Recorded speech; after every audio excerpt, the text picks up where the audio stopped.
guys, welcome back to Settle in Spain. I'm Amanda. Thanks for joining us today. David, my husband, can't be here today. He's working. Apologies if you can hear a rumble in the background. We have thunder just starting and some big dark clouds overhead. So I'm going to make this as quick as I can and get back in the car and get out of here. Hola. That's my neighbour going past. We have a neighbour. First of all, I want to say a really sincere thank you to everybody who has subscribed, liked and commented on those first 3 videos. It has been overwhelmingly positive, the response that we've had, which has been amazing. We were so nervous about posting that first video particularly. It took a lot of courage to even make it. So thank you, thank you, thank you. Welcome back then to our subscribers, and if you haven't subscribed yet, please click on that link and click on the bell button if you want to be informed of when the next videos are coming up. So this video then is going to be about our first week in the house, clearing things out, moving things across to the warehouse, ready to start work when David comes back and we start knocking down walls. But before we start to knock things out, we've got to make firm plans about what we're doing. So we needed to clear out first and really start to realise the potential of the different rooms and what we could do with them.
The first job was to put new locks on all of the doors so we knew that we were the only ones with the key. This is what's called drawing the hole. Okay. And you should never do this.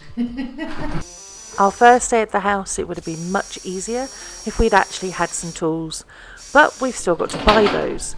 So make do and mend is what we did.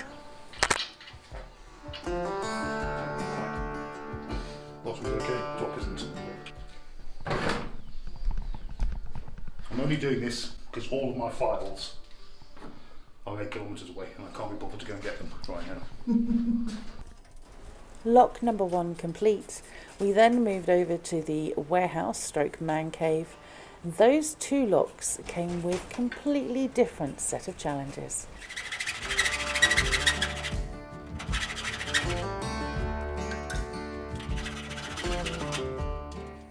This was the first day that I recorded any type of videos at all, and I was a little too nervous to speak at the time, so I'm having to do voiceovers on this now. As you can see, if this is a case of repeating the same thing over and over again, trying to fit the lock, adjusting it, trying to fit it again. I'll cut quite a lot of the footage at this stage because otherwise I think you'll be bored and turning off already.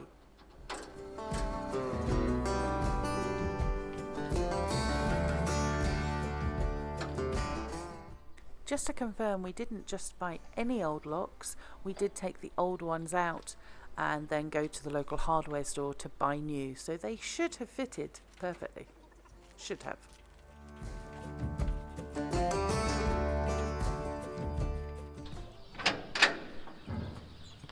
Perfecto. Muy bien, David. Right, I've got to open the other door from the inside because I've just threw a spanner through it. Oh, okay. Not only did we have a shortage of tools, we didn't even have a workbench.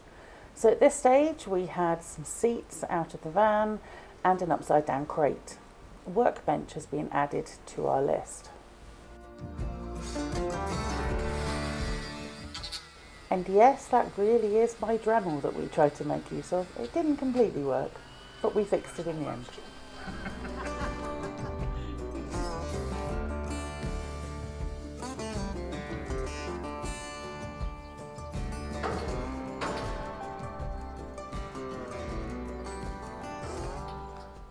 So as one job finishes, the next starts. The next day, we turned up with the van with a couple of sofas in it, this time to put them inside the warehouse. But first, we had to clear the way to get the van in. Then we had to actually clean the warehouse. This warehouse, or man cave, is going to be used so much in the coming months, both as a workshop and a storage area, and who knows what else yet. It has huge potential.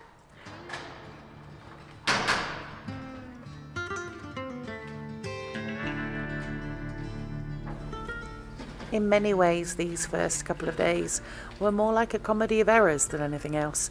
I don't think we really truly believed that the sale would even go ahead when it did.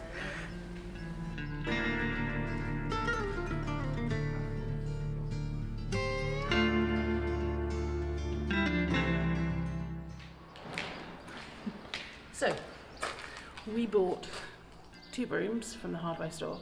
Both of them are not connected. We've got to screw or do something to connect the broom head to the handle before we can do this. We now have a screw put in there, but we didn't have the right drill stuff with us to do this. We really need to organise ourselves and bring some tools over to here. We'll get there.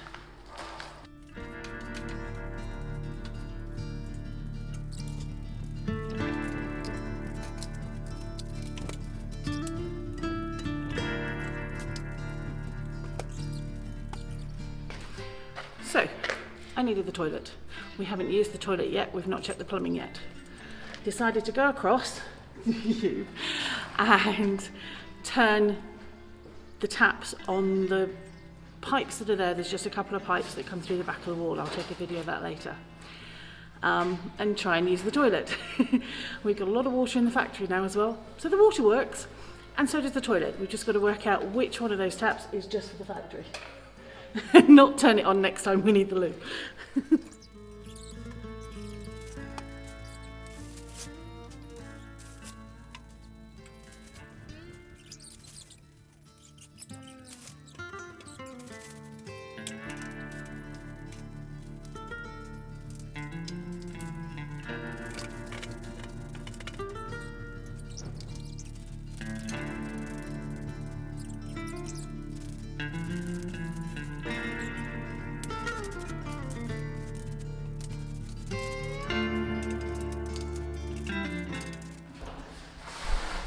The official tool store. Is it?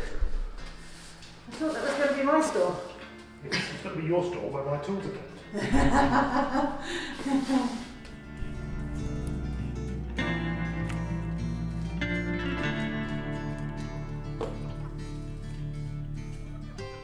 Finally, this part of the warehouse is clean and we can get those sofas moved in.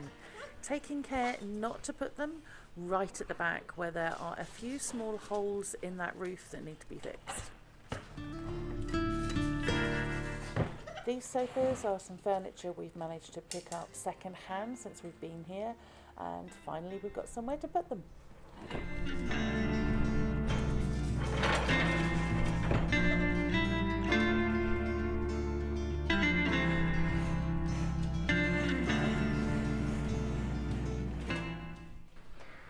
Let's try that one.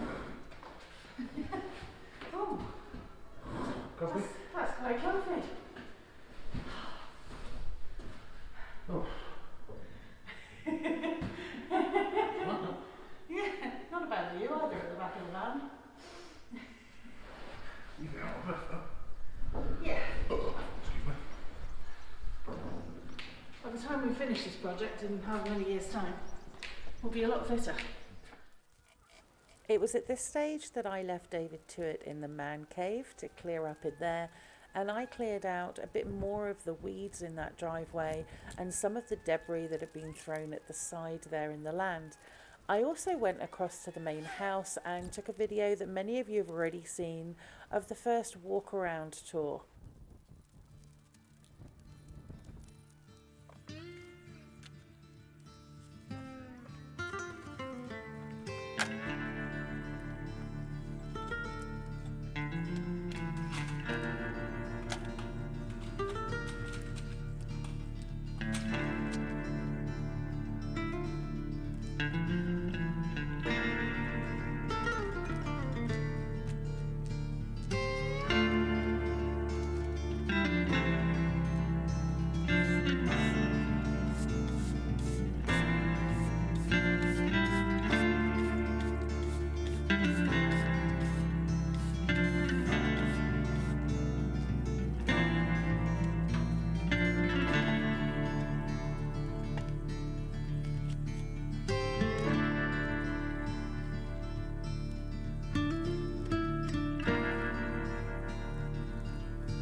Right, so all along the edge of this driveway into that building are these, if you can see that, and it is wild fennel.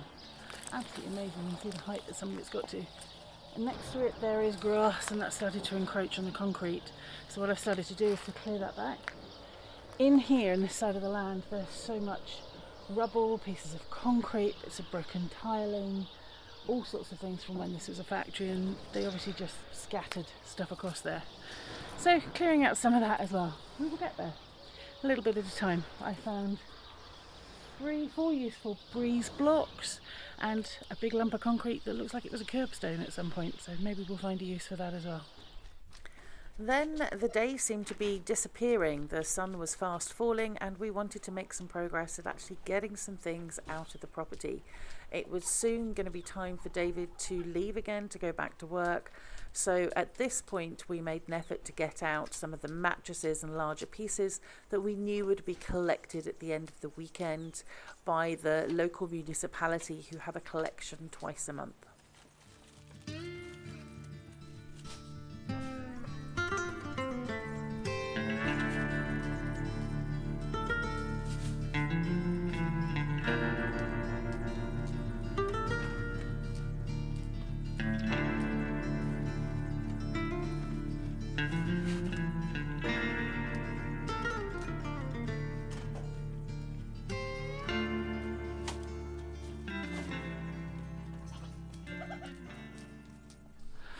Okay, so we've just discovered that the electrics over here are actually live.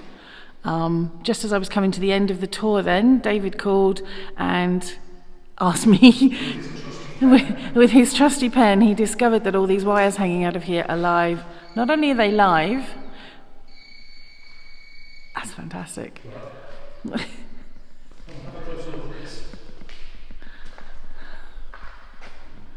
rigged up to an extension. I'm just about to stop messing about with these wires, but that's rigged up to that extension there. Which is To that live. extension. And that must have been live for 10 years. Which is quite dangerous. Quite frankly frightening.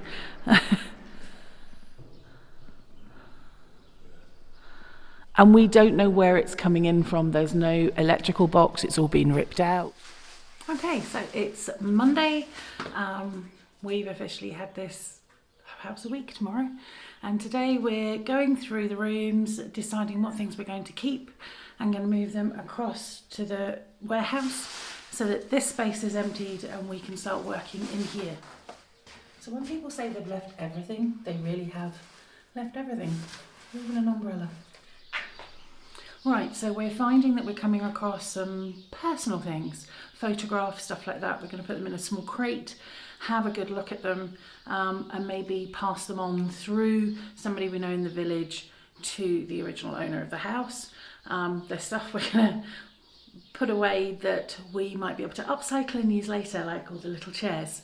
So yeah, time to get started. These are the crates that are rescued from outside of the warehouse on the land, and we're going to use those to put stuff in to store over in the warehouse.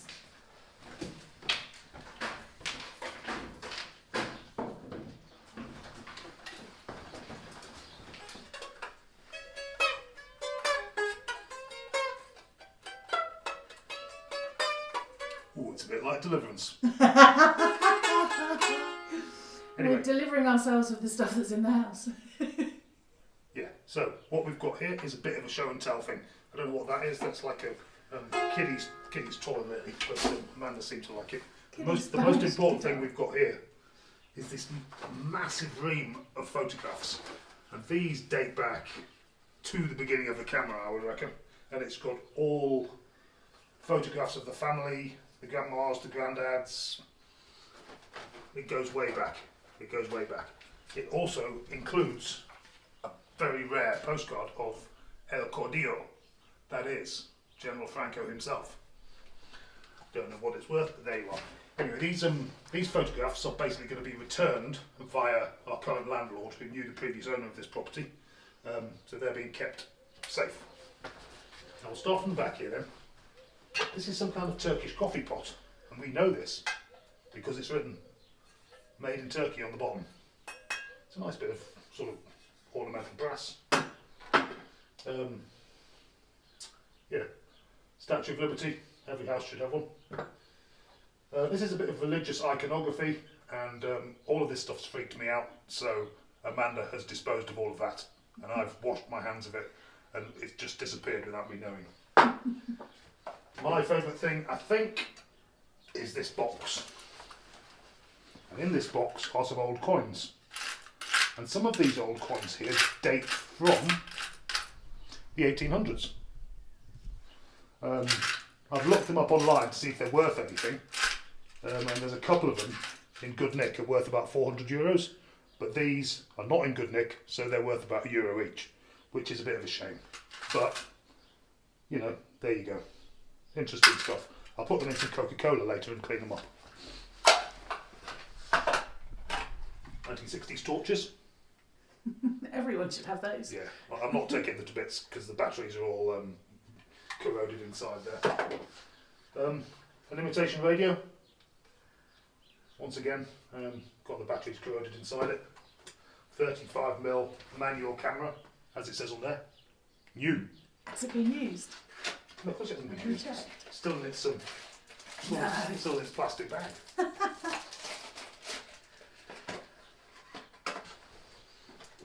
old fold-out measuring rule. They're quite cool. I'm going to keep holding that. Castanets. This is quite pleasant.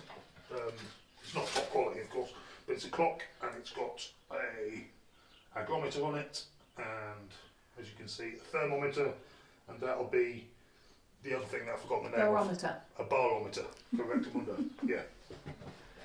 Underneath here, actually, we've got a tea towel that came from Zimbabwe, and looking through those photographs, at some point the family actually had a maid from Zimbabwe, we believe. A couple of pocket watches. I don't think they're worth much. Roskopf, Arthur Roskopf. I'll have a look into them, see if they're worth anything. I don't think they will be. Live shotgun cartridges everywhere. Unbelievable. Now this is, Amanda's going to tell me what this is, because I can't remember whether it's a mortar or a pestle, but it's a massive piece of brass, and it's beautiful. I can't remember which is which either. Which is the mortar and which is the pestle? The pestle must be the bit that you turn that you've got in your hand, I think. Anyway, you get the gist. It's that thing for crushing spices, and it's amazing. You could probably do somebody a fair bit of damage with that as well. So if I disappear, guys, you know where I went. Yeah, she stole my mortar or my pestle. We thought this was really cool, and this is the religious iconography that we've kept. Now this is the Last Supper. When I first saw it, I thought all these guys were Rastafarians, but upon closer inspection, these are just very average halos that they've got around them. Anyway, that's staying, and that's going to stay in the house. Every house should have some chocolate. These chocolate bars went out of date in, I believe it's, 2015. And there's quite a lot of old food just sort of hanging around. We're not going to try and eat those are going into the bin now, Australia. There's the old keys. This is the old keys from the house. Obviously, it's all got modern locks on now, modern-ish doors, but these are quite wonderful things. They're going to be upcycled or put on frame or something useful. A few more there. Yeah, One of those has got a label on saying it's for the church, I think. Basilica. Yeah. Well, it doesn't say Basilica, it says Basia. I'm not sure what that means. Sure. I'll find out. We found a lot of these dolls lying around, but most of them have already gone to the bulk rubbish day in a black bag. I don't know how she escaped, but she's on her way there as well. Is that called a paring knife? I don't know. Anyway, nice old penknife type of thing there. This is quite cool. It's an old stand for an iron, made by Durango. It's probably worth €1. That's about it, isn't it? There's a little full bottle of liquor there. There's a little bottle of liquor. Oh, what's this? Oh, it's aniseed. Duende. I can't remember what duende means, but I think it means powerful and one of the boys and that sort of So thing. not the sweet one, the strong one. Maybe. It's got some kind of Father Christmassy gnome thing on it. Okay. Oh yeah, but the aniseed was associated with Christmas, wasn't it? So it's from the distillery Duende. Look at this. Brand new. Still in its box. A Euro calculator. Absolutely amazing. And on the back here, it tells you how to convert to euros. So in English, it says record the euro exchange rate and press on, do blah blah blah. Local currency to euro conversion, euro to local currency conversion, blah blah blah. I'm not going to go into it. I'm sure you know how a calculator works. But hopefully we won't be needing one of those for much longer. Who knows? What else have I forgotten? Anything? No, I think you've done it all. Oh, no. Here's the guy in the box. Oh, The guy that freaked us out when we first happy. came in. Not happy. This is a bit of a little sangria jug or wine jug. But look at this guy. Look at this guy. I mean, what is he all about? I do not like his face at all. No. And he's what is he doing on that thing? Somebody has told us that they put wine in there and they pour it out of the head Possibly put wine in on there festival days. and pour it out there. It is some kind of ceramic jug. I think it would be bad luck to dispose of it, so it's going to stay around for a little while. I've tried to Google it, but I haven't come up with any answers yet. If he was smiling about it, might be a little bit more sort of open to it, but That's not a smiley face. it is not a smiley face. No. That's a pretty face. And then the table that it's on. Oh yes, the table that it's on. Let me move the camera a second. Oh, without jolting everything everywhere. Too late, you've jolted everything. I jolted everything everywhere. Yeah, the table that it's on. Right. What's underneath? Can you see that? Yep, I can see that. Okay, a lot of old Spanish houses have these. And basically what you do is you have a load of coals underneath there. In that thing behind you. Yes, That in fits this thing in. behind me. Here. Or a similar sort of thing. That should fit on the table if we try and put it on there. Well, it doesn't actually look like that, does it? Because that looks like something drops into it. This is a later addition type of thing. Maybe. But yeah, and then you all sit around and obviously the warmth comes out and goes up your skirt or up your trouser legs or, wherever. Goes up your nether regions and Yeah. keeps you warm. Now we've shown you all the stuff, we can carry on and get rid of it or keep some bits of it or whatever. Yeah, there you go. Old Spanish houses and stuff inside. So that's the end of our first week in the house. Some of the things that we found, some of the difficulties we came across. There's going to be a lot more to come, I'm sure. I'm going to leave you with some of the photographs that we found from the family that once lived in this property over different generations. And we'll see you next time when we discover a lot more about this property as we finally empty the rooms and start to see what they really look like. Don't forget to like, subscribe and share. Thank you.